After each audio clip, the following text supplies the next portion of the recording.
চালাই হচ্ছে standard, spot welder চালাই হচ্ছে স্ট্যান্ডার্ড। আমাদের ম্যাক্সিমাম সিটের থিকনেস হতে থাকে 0.8, ঠিক আছে, এই বাড়িয়ে দিল 0.8, ঠিক আছে। এবার ম্যাক্সিমাম তোমাদের থিকনেস কত থাকে 1.2 ম্যাক্সিমাম হয়তো, ঠিক আছে। যদি ওরকম 1.2 এর কিছু থাকে তাহলে একে তোমার থিকনেসটাকে সেট করে দিতে হবে। ক্ল্যাম্প আছে X1 ক্ল্যাম্প, মানে এই ক্ল্যাম্প আছে, এখন তোমাদের X1ই আছে, ঠিক আছে। না না, ক্ল্যাম্প এই যে ক্ল্যাম্প, এটা হচ্ছে X1 ক্ল্যাম্প আছে, এখন X1ই থাকে। ধরো ক্ল্যাম্প চেঞ্জ করলে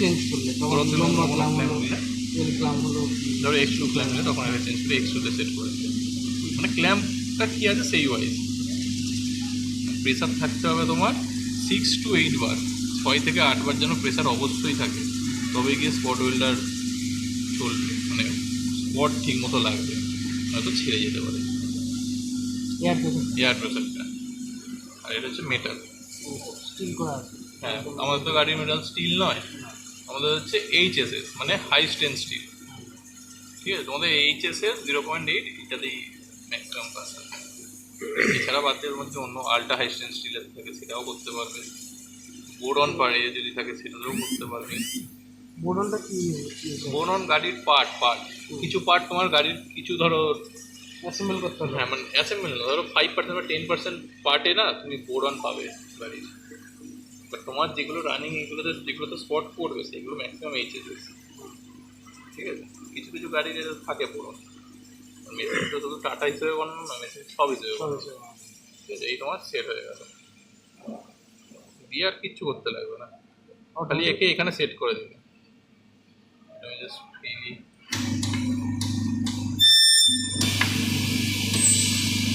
কি হলো, ওকে স্পট কাউন্ট হলো একটা। যত কাউন্ট হবে তত ওকে মানে হচ্ছে প্রপার আছে, ঠিক আছে। এইটা হচ্ছে তোমার স্পট করার পরে এবার 2 হয়ে যাবে, ওকে এলো 2 মানে দুখানা স্পট তুমি লাগিয়ে দিলে। এখানে যদি কিছু প্রবলেম হয়, কোনো এয়ার প্রেসার কম থাকে, এখানে শো করে যাবে দেবে। আচ্ছা, এটা যখন আবার আটকে রয়ে যাবে আবার এটা ছাড়ানোর জন্য এই সুইচ। হ্যাঁ, এটা খুব রেয়ার, তোমার কখনো সময় হয় এটা অটোমেটিকই, এটাও আপ ডাউন, এটাই পুশ আপ পুশ ব্যাক। আর এটা কি পাওয়ার কম বেশি? না না, ওইটা আরও এক্সট্রা ফিচার্সের জন্য দেওয়া আছে, মানে ওইটা তোমার এখনের কোনো কাজের না। ওটা আরও এক্সট্রা যখন ফিচার্স তুমি অ্যাড করবে সেই ফ্যাম্পের এর জন্য সেগুলো তখন ইউজ করতে পারবে। তোমার এখন কাজ হচ্ছে এই দুটো।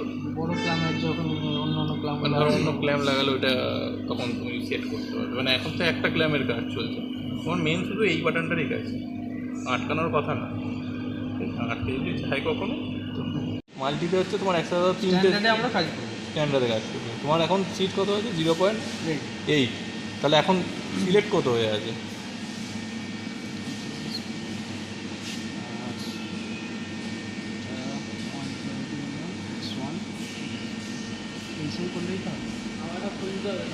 তোমার আমি বলছি সিটের কত থাকবে? 1.8। হুম, গাড়ির প্যানেল অত মোটা, মানে গাড়ির বডি কত মতো 1.8 তোমার গাড়িতে বলছি ম্যাক্সিমাম থাকবে হচ্ছে 1.2, তুমি যেটাতে করবে সেটি জায়গাটা থাকবে হচ্ছে 0.8। করে কাজ শুরু করবে। আচ্ছা, এটা টিপে দিলে কাজটা শেষ হয়ে গেল। এটা এই করে দেওয়া মানে তোমার মানে এইখানের সেট হয়ে গেল। এবার এটা স্পট লাগাবে, চাপতে হবে, এই যে আওয়াজ হলো দিয়ে দিল, প্লাস এখানে স্পট একটা করে বাড়ছে, ঠিক আছে। তো দেখো ও নিজেই কারেন্ট সেট করে নিচ্ছে, এই কারেন্টে হয়েছে এত ব্যান্ড প্রেসারে এত মাইক্রোসেকেন্ডে। এটাই তোমাকে ম্যানুয়ালি বলছিল, তুমি চাইলে এটাও ম্যানুয়ালিও সেট করতে পারো। আর ম্যানুয়ালি সেট মনে হচ্ছে অনেক বড়, তুমি একটা করে স্পট লাগো অফ করো, তারও বন্ধ করে দেবে। সুইচ চাপা মানে হচ্ছে এটা ডেন কুলারে চলে যাবে, ঠিক আছে। ডেন কুলারের জন্য এবার এখানেও তোমাকে এ করতে হবে। ধরো যে বডিটা চলছে তার থাকে 0.8 করে দিলে এবার ওয়াইসারটাও সেটিং করা যাচ্ছে, তাই তো?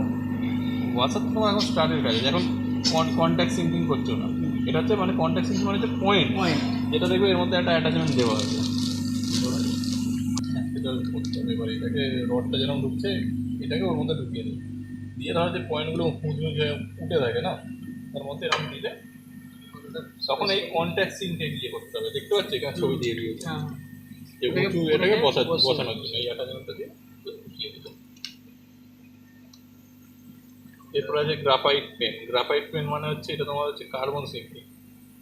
এটা খুলে দিলে কার্বন রডটাকে ঢোকাবে দিয়ে তখন কার্বনটা বেশি কার্বন সিঙ্ক জানো তো, মানে হ্যাঁ এটা ওটা রাউন্ড করে করতে হবে। হ্যাঁ মানে ধরো বাইরের দিকে ফেপে গেলে তখন কি হলো ইনার ইনার টু আউটার করতে হবে তখন, আর যদি ভেতর দিকে হয়ে যায় তখন আউটার টু ইনার রাখতে হবে তোমাকে। মানে রাউন্ডটা যেইভাবে করতে হ্যাঁ, হবে ধরো- সেইভাবে একটা সিস্টেম আছে, বুঝতে পেরেছিস কি বলতে চাইছিস?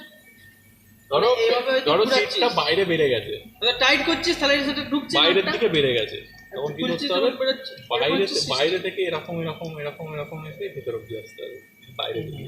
আর ভেতরে থাকা মনে হচ্ছে তো ভেতর থেকে করবো বাইরে দিতে হবে, দুটো ওয়েটা খালি চেঞ্জ হয়ে যাবে।